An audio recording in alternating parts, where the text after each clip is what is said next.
Right. Let's talk about the smell of a dead relationship tonight, huh? Not a dramatic, screaming at the top of your lungs kind of death, no. Not a plate smashing against the wall or a cinematic exit in the middle of a rainstorm, no. I'm talking about the quiet one, clinical rot that happens while you're both sitting on the same sofa, staring at different screens, bathed at that sinkly blue light that's become the official glow of the 21st century. It's a specific kind of stench, isn't it? I know. It smells like boredom masked as comfort, like the unspoken agreement to stop being interesting to each other. It's the smell of two people who have become so efficient to coexisting that they have forgotten how to actually exist. And you love it, huh?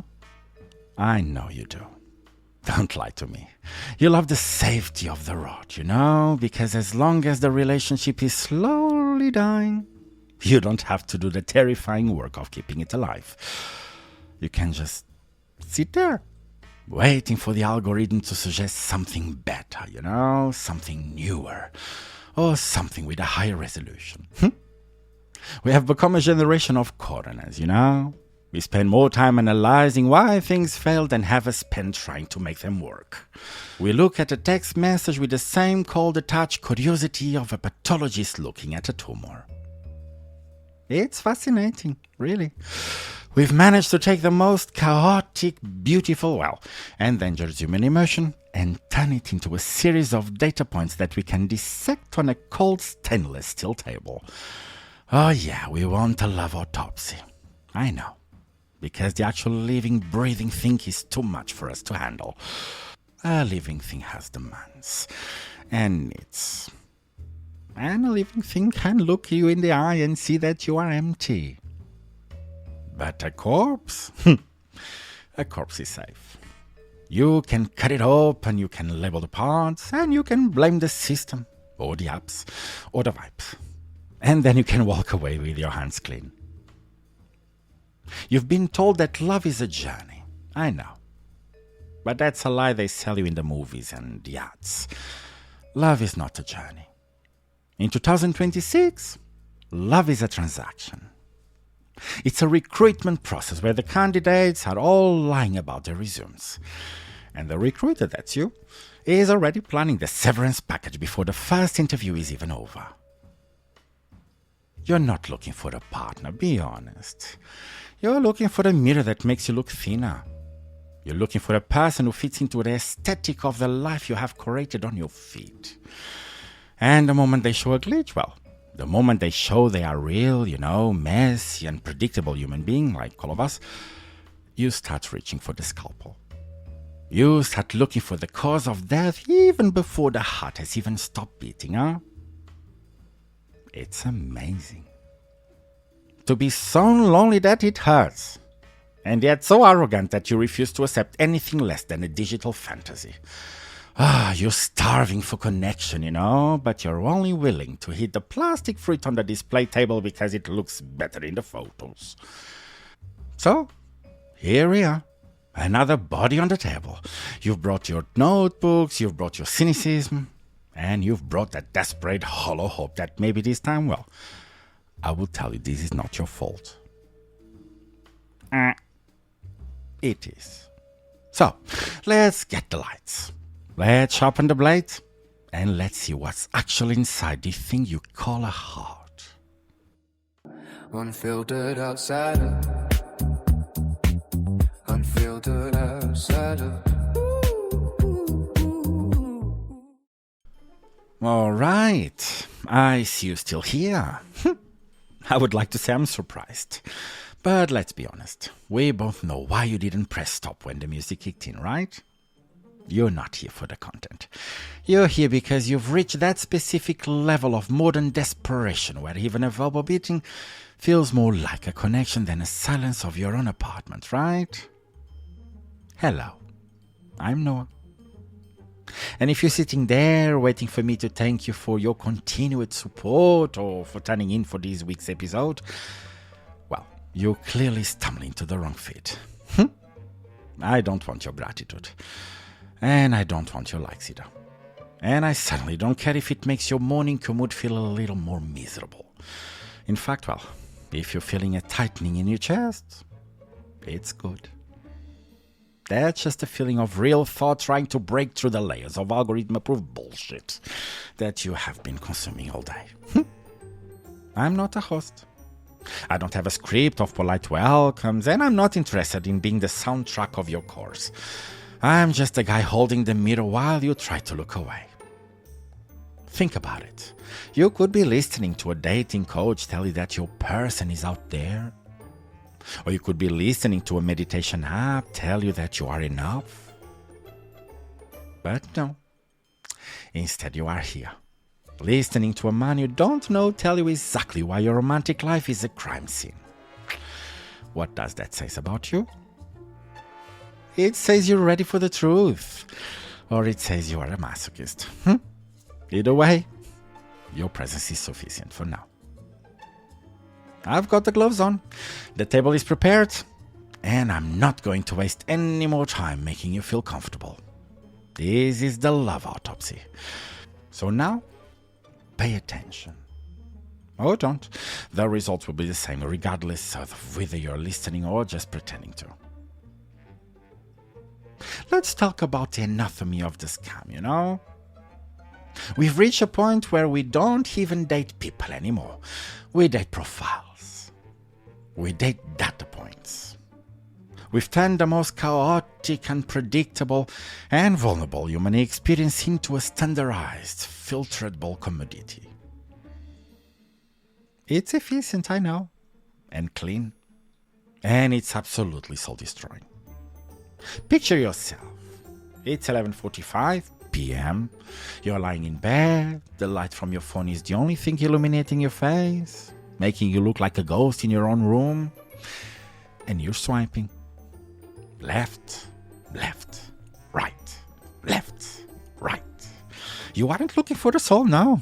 You are browsing a catalog. You've turned the act of seeking connection into the same mental process you use when you're looking for a new pair of sneakers or a blender on sale. You think you are in control. You think you are the customer in this transaction. But look at the math, you idiot. If the app actually worked, if it actually found you a connection, you would delete it, no? And if you delete it, they would stop making money, right? Come on. The algorithm isn't designed to find you love, It's designed to keep you searching for it.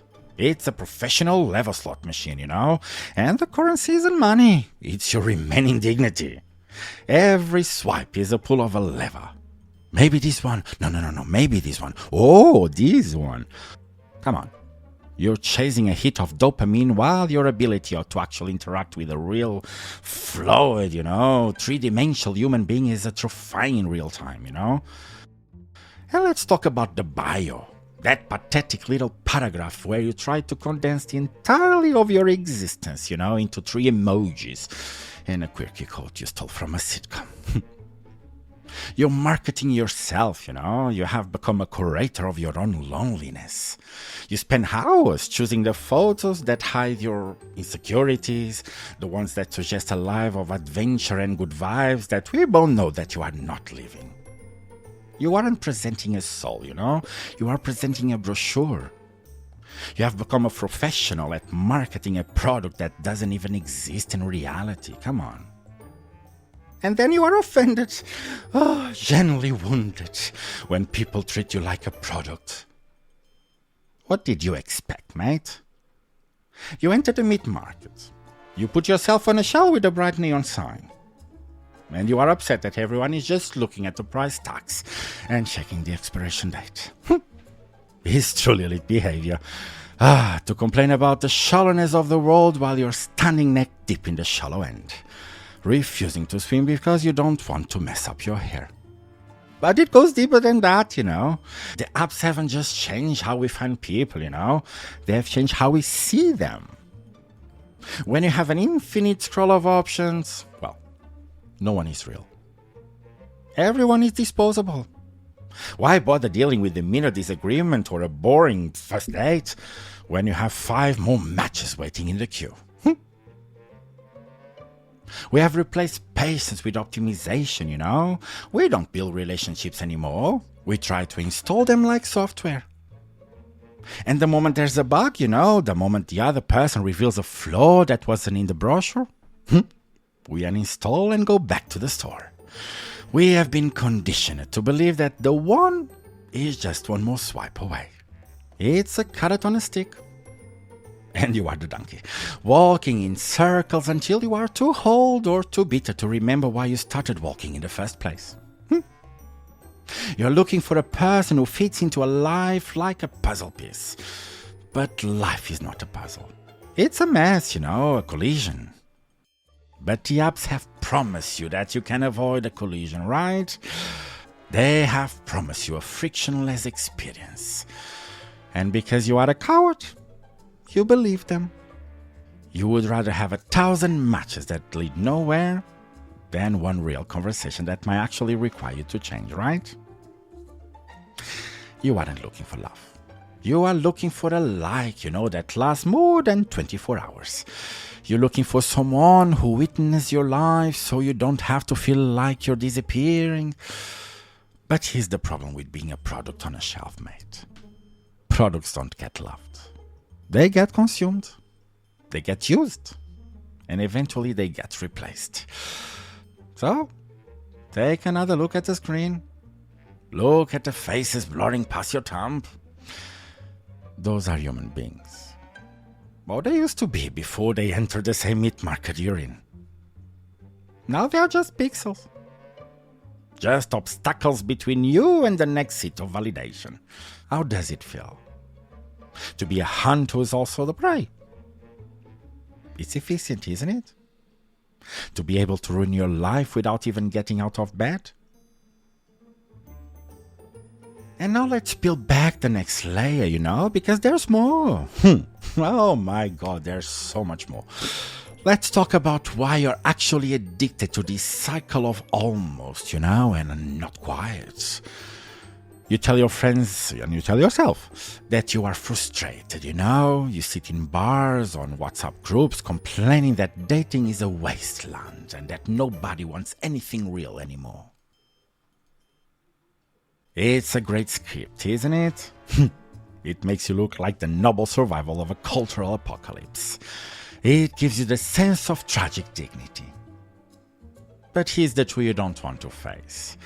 You love the ghosting, don't you? You crave the inconsistency. And why? Because as long as you are chasing someone who won't commit, or swiping on people who are clearly unavailable, you don't actually have to be vulnerable. You've turned rejection into a safety blanket. If they never get close enough to see the real you, the messy one, the insecure and addicted version that hasn't been through a filter, then they can't actually reject you, They only reject the avatar. It's professional level self-sabotage. Think about the last time someone actually showed up, Someone consistent. Someone who didn't play the games you claim to hate. What did you do? Tell me. I'm sure you panicked. You found a flaw, I'm sure. You decided the vibe was off or the spark wasn't there. You call it having standards. Well, let's call it what really is. An exit strategy. You are terrified of being seen, so you run back to the apps where you can stay hidden behind a screen. You would rather have a ghost than a person because a ghost doesn't ask you anything. A ghost doesn't see your flaws in the morning light. And let's look back at this obsession with the spark, You've turned a basic biological reaction into a religion requirement. If it isn't instant, if it isn't cinematic, if it doesn't feel like a curated Netflix scene from a first 30 seconds, you are out. You've been so brainwashed by the optimization of your life that you expect intimacy to be a plug-and-play feature, You are so terrified of the slow, the quiet, and the boring work of building something real that you would rather keep burning everything down at the first sign of human friction. You are addicted to the new car smell, of a first date because it doesn't require character. It only requires a performance. You can be anyone for 2 hours over overpriced gin, right?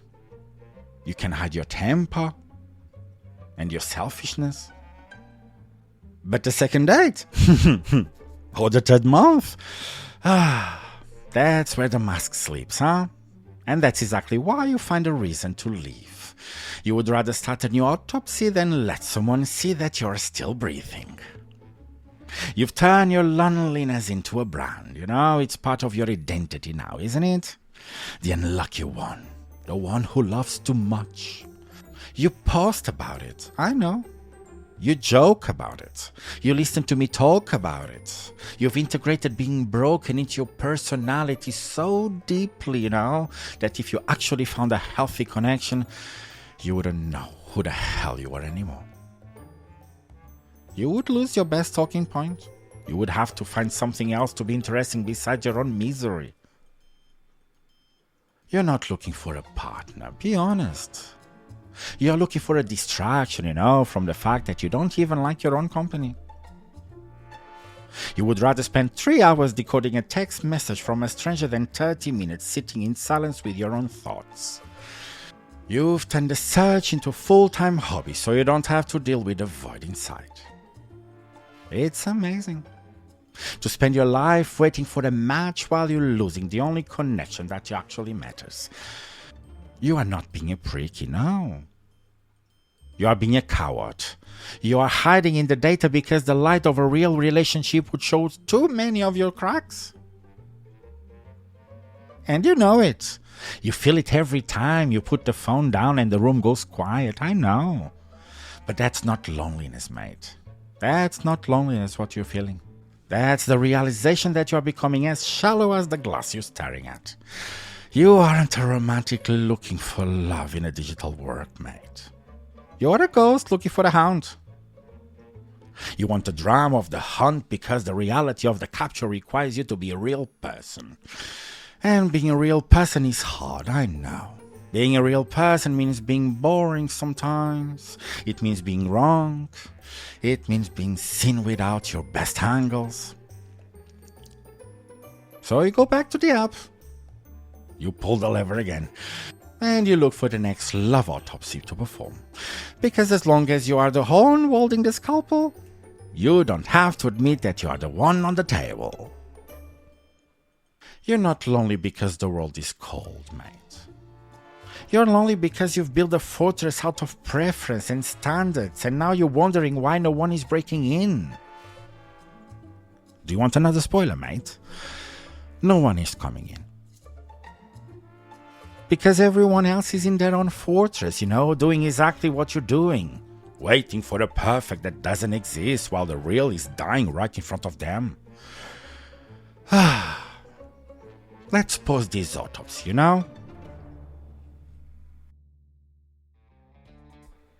We have cut through the layers of bad luck and algorithm glitches, and we have found exactly what we knew that was there all along. Nothing. Just a hollow space where the heart used to be, now replaced by a feed that never ends. Now a quick word on logistics. And don't get too comfortable, because this is not the new normal. The schedule has not changed forever, but for this week, and this week only I hope, we are doing an episode every single day. Oh yeah, every day. And the reason is simple. We are performing a clinical dissection, right? So I cannot leave the body open on the table for 7 days waiting for the next schedule slot. Come on. This subject is too fresh and the rot spreads too fast. We need to finish this love autopsy in one clean, intensive strike. So, you're getting a daily dose of reality until this case is closed. And next week we go back to our regular programming. 3 episodes per week. If you still have the stomach for it. Don't get used to it. But don't you dare miss it. Tomorrow we'll be back. And the day after. And the day after. And the next one. Well, until the table is clean. If you want to track the daily progress or see the details of this special week, well, check the updates on social media at OneFoutsider. Everything you need to know is there. I'm done with you for today. You have less than 24 hours to process this incision before the next one begins, so start now. Or go back to the apps. Go back to the hunt. But remember, a corpse doesn't feel anything, no matter how much you dissect it. See you tomorrow, because this week, well, there's nowhere left to hide. Uninfluenced, Unpaid, Unfiltered, I'm Noah Jackman, and this is the Unfiltered Outsider. Unfiltered outsider. Unfiltered outsider.